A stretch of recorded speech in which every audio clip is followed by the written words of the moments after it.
ప్రేమ కలిగిన మా తండ్రి, ఏ ప్రాముఖ్యమైన సమయాన నిలబడుతున్న నన్ను మీరు మరుగు చేసుకుని మాట్లాడండి.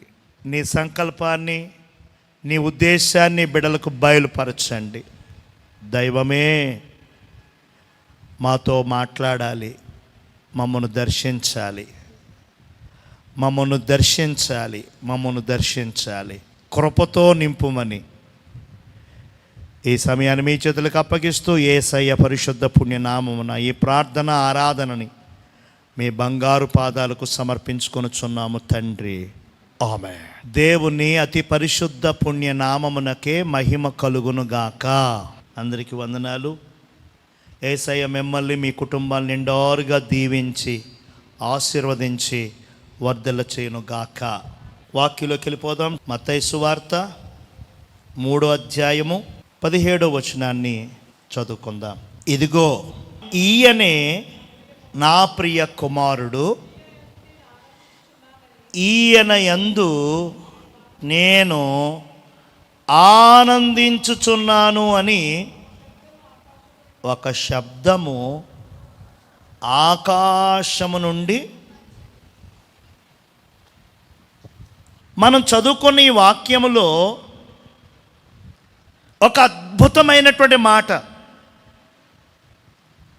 యేసుక్రీస్తు ప్రభులు వారు బాప్తిస్మం తీసుకుని ఒడ్డుపైకి వచ్చి నిలబడ్డారు. ఆయన నిలబడిన వెంటనే ఆకాశములో నుంచి ఒక పెద్ద స్వరం, అదే సమయంలో ఒక తెల్లటి పావురపు ఆకారం ఎగురుకుంటూ వచ్చి ఆయన భుజాన వాలింది. అదే టైంలో ఒక స్వరం, ఇదిగో ఈయన నా ప్రియ కుమారుడు, ఈయన యందు నేను ఆనందించుచున్నాను. దేవునికి స్తోత్రం. బాప్తిసాలు తీసుకునే వారి బంధువులు, తల్లిదండ్రులు ఉన్నారు అక్కడ. ఇంకా ఆల్రెడీ బాప్తిసాలు పొందేసిన విశ్వాసుల సమూహం ఉంది అక్కడ. బాప్తిస్మం ఇచ్చే ప్రవక్త, అపోస్తలుడు యోహాను గారు ఉన్నారు నదిలో. అందరూ చూస్తున్నారు, అందరూ వింటున్నారు. ఏంటి ఉరుములు, ఏంటి మెరుపులు, ఏంటి పావురము స్వరూపం, ఏంటి స్వరం, ఏంటి శబ్దం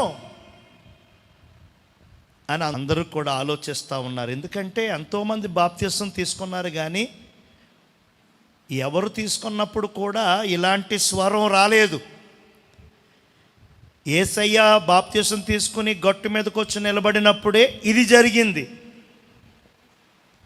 ఎవరబ్బా ఈయన, ఏంటబ్బా ఇది అని అందరూ కూడా గమనిస్తున్నారు. ఇప్పుడు మనం నేర్చుకోబోతున్న వర్తమానం ఏంటంటే, ఆ శబ్దము, ఆ స్వరము ఎవరిది అని అంటే తండ్రి అయిన దేవునిది. ఎవరి గురించి ఆ శబ్దము, ఆ వాక్యము, ఆ స్వరం అంటే కుమారుడైన యేసు ప్రభువు గురించి. ఏమంటున్నారు తండ్రి? ఇదిగో ఈయన నా ప్రియ కుమారుడు, ఈయన నా ప్రియ కుమారుడు, ఈయన నా ప్రియ కుమారుడు, ఈయన యందు నేను ఆనందించుచున్నాను, సంతోషించుచున్నాను, సంబరపడుతున్నాను. ఎవరి యందు? కుమారుని యందు తండ్రి సంతోషపడుతున్నాడు, ఆనందిస్తున్నారట, గంతులేస్తున్నారట. ఎందుకండి ఆయన సంతోషించేటట్లు, ఆనందించేటట్లు, ఉల్లసించేటట్లుగా ఏం చేశారు ఈయన? ఆలోచన చేద్దాం ఈరోజు. ఎందుచేత పరలోకపు తండ్రికి సంతోషం వచ్చింది? సంతోషం వచ్చే కదా ఆ మాట అంటున్నారు. ఈయన నా కుమారుడు, ఈయన యందు నేను ఆనందిస్తున్నాను, సంతోషిస్తున్నాను. యేసుప్రభు ఏమన్నా పంచభక్ష పరమాన్నాలు ఏమన్నా పెట్టాడా తండ్రికి? పెట్టలేదే. ఏమైనా బంగారము డబ్బు కట్టలు ఏమైనా పళ్ళెంలో పెట్టి ఇచ్చాడా? ఇవ్వలేదే. ఒకవేళ డబ్బు, బంగారము, పంచభక్ష పరమాన్నాలు, వస్త్రాలు, పండ్లు, పలహారాలు తండ్రిని సంతోషపరుస్తాయా? తండ్రికి ఆనందం కలగజేస్తాయా? కలిగించవు. ఎప్పటికీ భూమి నాది, ఆకాశము నాది, అందలి సమస్తము నా వశం. మనం దేవునికి తెలిసిన ఏదైనా, దేవునికి ఇచ్చుచున్న ఏమైనా సరే ఆయనవే కదా, ఆయందే కదా. దాంట్లో విశేషమేముంది? దాంట్లో గొప్పతనం ఏముంది? ఆయింది ఆయనకి ఇవ్వడం, ఆయింది ఆయన పుచ్చుకోవడం సంతోషమా? కాదే. కాబట్టి మనం కానుకిచ్చాము, మనం అర్పణిచ్చాము, మొక్కుబడి ఇచ్చాము, పలహారం పెట్టాము, అందరికి భోజనాలు పెట్టాము, పాస్టర్ గారికి కానుకిచ్చాము, తద్వారా దేవుడు చాలా హ్యాపీ అవుతారు, దేవుడు ఆనందిస్తాడు అనుకోవడం తప్పు. దేవుడు ఆనందించే విషయము అది కాదు. అలాగని మీరు ఇవ్వకూడదా? ఇవ్వాలి. డబ్బు అనేది అవసరమే, కానీ డబ్బే జీవితం కాదు. డబ్బు ద్వారా ఏదైనా చేసేయచ్చు, చెందేయచ్చు అనేది అపోహ. డబ్బుకు జరగనివి చాలా ఉన్నాయి. డబ్బుకు లొంగనివి, డబ్బుకు రానివి, డబ్బుకు దొరకనివి చాలా ఉన్నాయి. కాబట్టి దేవుని పేరిట నేను తెలియచేస్తున్నాను, తండ్రికి యేసయ్య ఆనందాన్ని కలగజేశాడు, సంతోషాన్ని కలగజేశాడు. దేవునికి స్తోత్రం. ఒకసారి మనందరం కూడా ఒకసారి ఆలోచన చేసుకుందాం. మనం ఎలా ఉన్నాం? 44 సంవత్సరాలు వచ్చాయి నాకు. ఏమండి, మీకెన్ని సంవత్సరాలు వచ్చాయి? మీరు ఇలా ఉన్నారు అంటే దానికి కారణం ఎవరు? హల్లెలూయా. తల్లి గర్భములో పడిన మొదటి రోజు, రెండో రోజు చాలా గర్భాలు డిస్పాచ్ అయిపోతున్నాయి కదా. గర్భస్రావం జరిగి కన్సీవ్ అయిన వాళ్ళు మళ్ళా కన్సీవ్ పోయింది అనే వార్తలు మనం వింటున్నాం కదా. అలాగ అవ్వలేదు కదా. నేను 3వ నెలలో 5వ నెలలో కూడా గర్భం పోతున్నాయి కదా. అలా అవ్వలేదు కదా. నేను ప్రసవం జరిగే టైంలో ఏదో లోపం జరిగి తల్లిలో బిడ్డో చనిపోతున్నారు కదా. అలా కూడా అవ్వలేదు కదా. పుట్టిన తర్వాత మొదటి సంవత్సరంలో, 2వ సంవత్సరంలో ఏదో నీరసం చేసిందండి, 5వ సంవత్సరంలో ప్రమాదం జరిగిందండి, 10వ సంవత్సరంలో పలానా జరిగిందండి, మెదడు వ్యాపు వచ్చిందండి, పక్షవాతం వచ్చిందండి, పోలియో వచ్చిందండి. లేదు కదా. 44 సంవత్సరాలు ఈ విధంగా ఉన్నాను. అందము, ఆరోగ్యము, చదువు, బలము, తెలివి, ఈ స్థితి నాకు ఉన్నది అని అంటే దానికి కారణము దేవుడు. దేవునికి స్తోత్రం. పరలోకమందున్న తండ్రి. నేను యాపిల్కాయలు తినేసి ఇలా ఉన్నాను అనుకోవద్దు. అమ్మ, యాపిల్కాయలు తిని హాస్పిటల్లో పడ్డవాళ్ళు కూడా ఇంతమంది ఉన్నారు. దేవునికి స్తోత్రం. నేను కైమాయే తింటాను, మామూలుగా ఇంకేమీ తినను. రక్తం చూసారా, రక్తం అనుకుంటున్నారా? కైమా తిని, ఏమండి, కైమాకి దొరకని వాళ్ళు చాలామంది. దేవునికి స్తోత్రం. మన తిండి కాదు, మన జాగ్రత్త కాదు, దేవుని కృపండి. దేవునికి స్తోత్రం. మనం ఎలా ఉన్నామంటే ఫస్ట్ పరలోకపు తండ్రి. చెప్పండి, ఫస్ట్ కారణం ఎవరు? చెప్పండి, ఫస్ట్ కారణం ఎవరు? పరలోకమందున్న తండ్రి. నెక్స్ట్ 2వ కారణం మనకు జన్మనిచ్చిన తల్లిదండ్రులు. రెండో కారణం ఎవరు?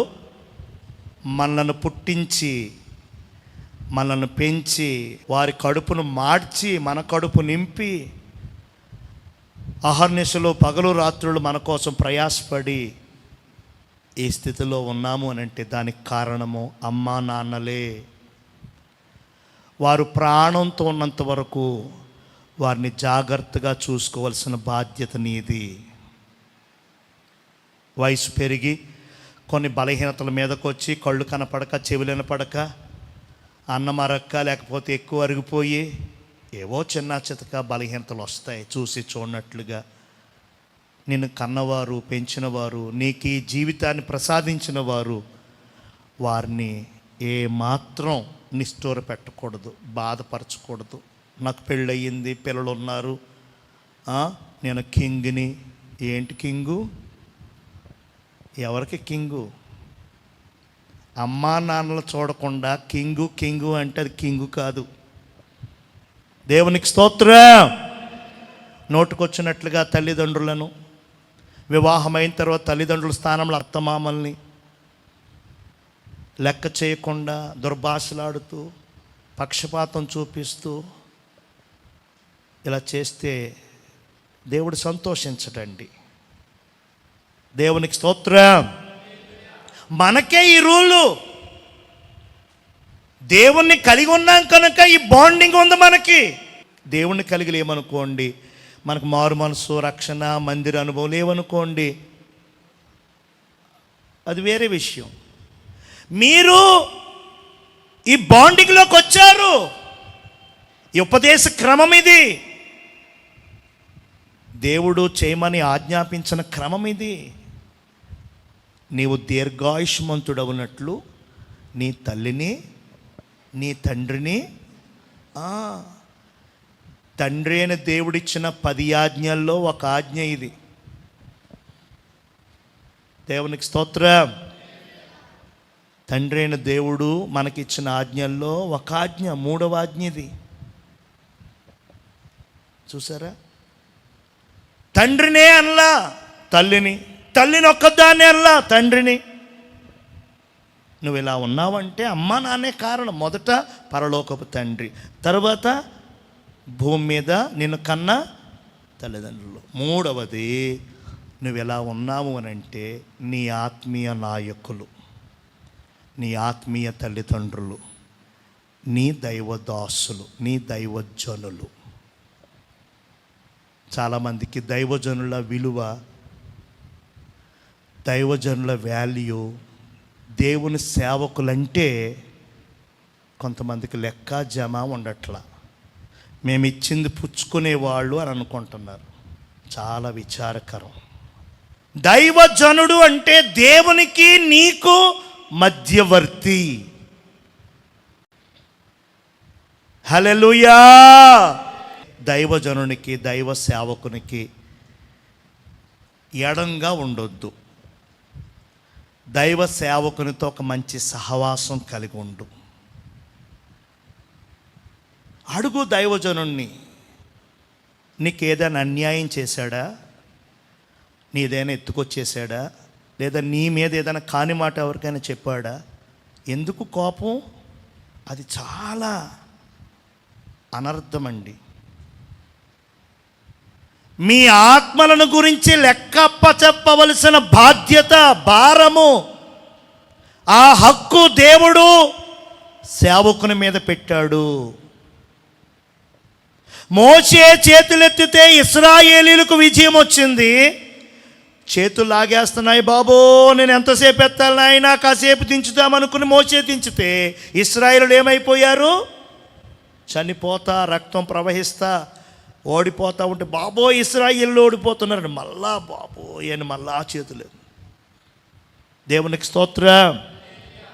ఇచ్చినా ఇవ్వకపోయినా, పలకరించినా పలకరించకపోయినా, మెచ్చినా మెచ్చుకోకపోయినా సేవ చేయాల్సిన భారము, సేవ చేయాల్సిన బాధ్యత మా మీద ఉంది. ఇది దేవుడు ఉంచిన భారము, ఇది దేవుడు పెట్టిన బాధ్యత.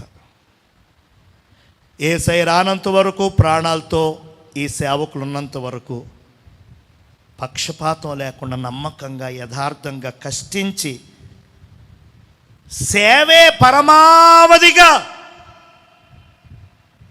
చేటు కొరకే నిర్ణయించుకొని దేవుని పనిలోకి వచ్చి నిలబడ్డాం. నేనని కాదు, ఏ సేవకుడైనా సరే.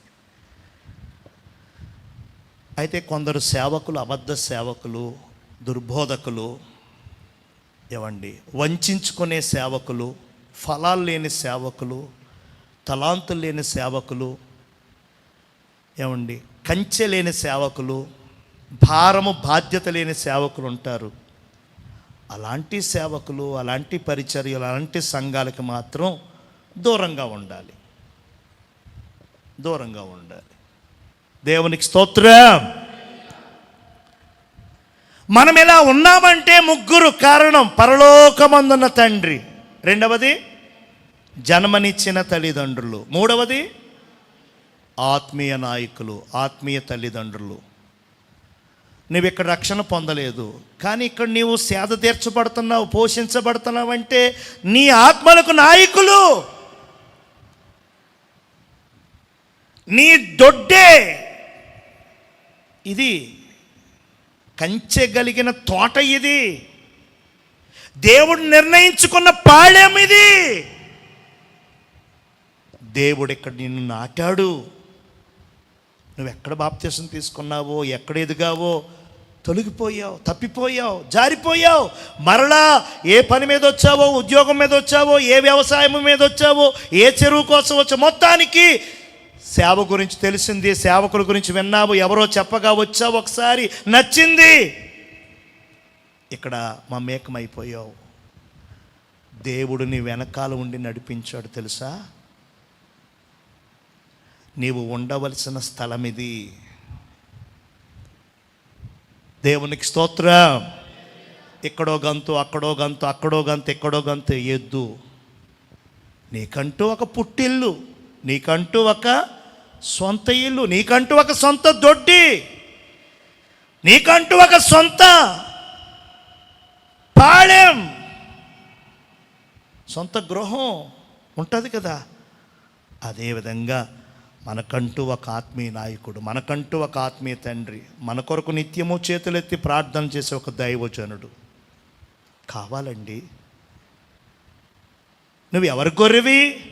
ఏం చెప్పుకుంటావు? ఆలోచించేవి ఎప్పుడైనా?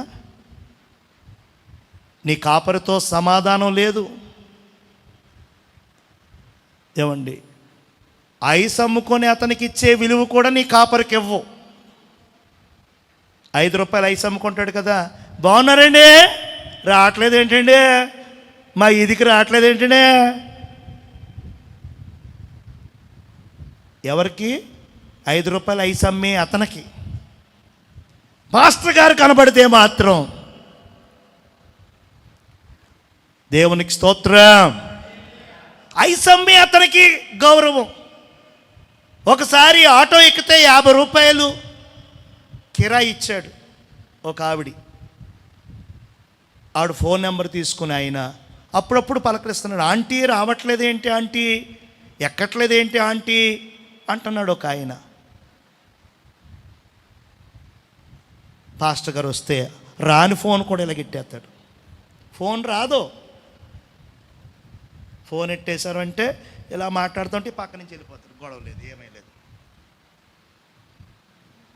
ఎంత తెలివండి, కరోనా తెలివే.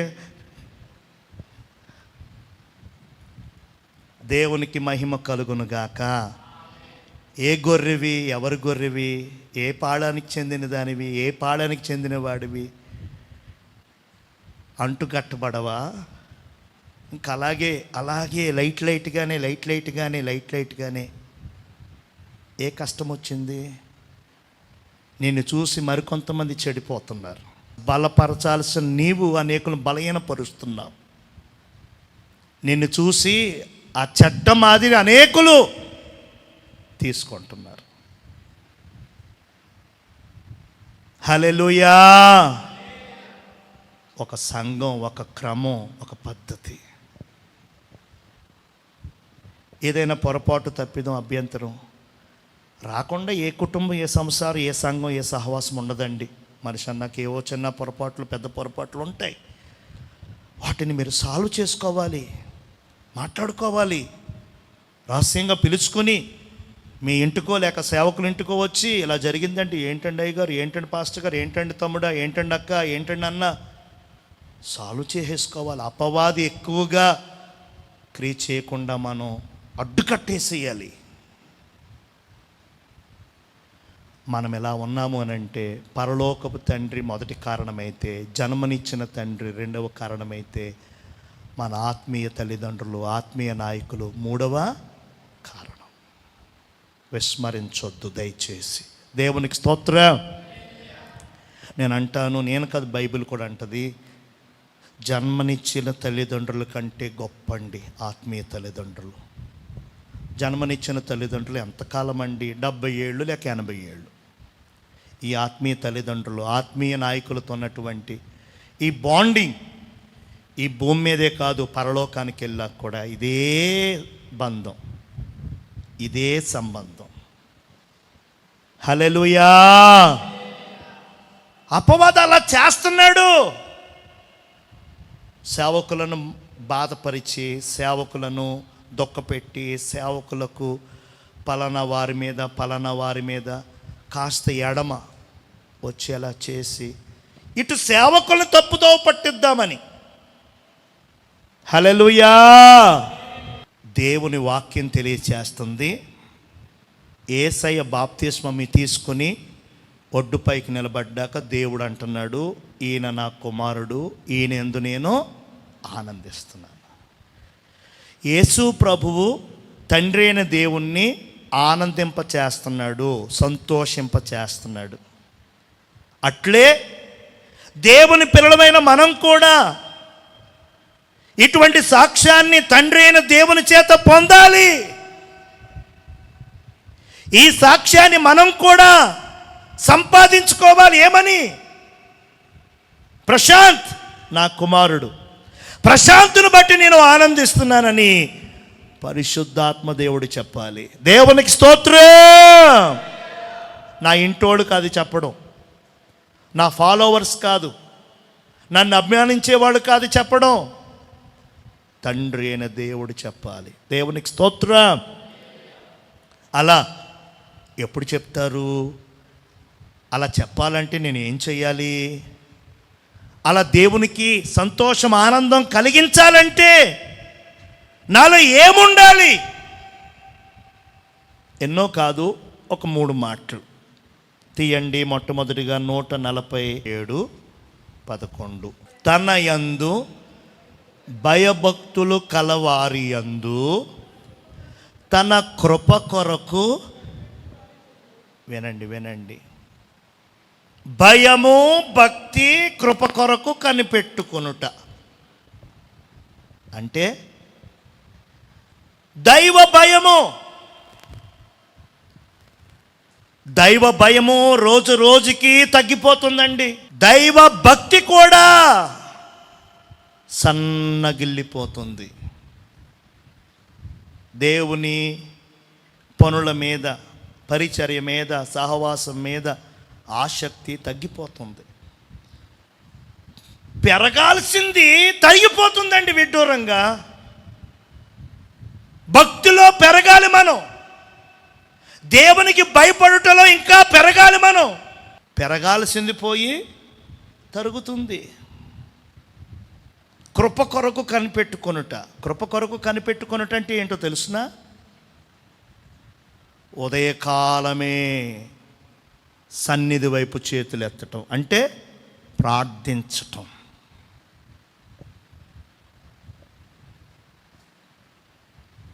వేకుజామునే లేచి ఇంకా చీకటి ఉండగానే దేవుని సన్నిధి వైపు చేతులు ఎత్తటం, కృప కొరకు కనిపెట్టుకోవడం. దేవునికి స్తోత్రం.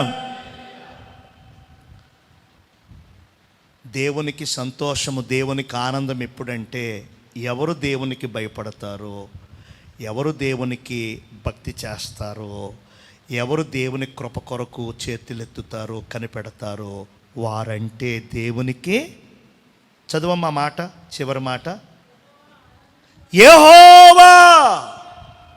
చెప్పండి, ఎవరు? యెహోవా అంటే యేసయ్య కూడా అక్కడే ఉన్నారు.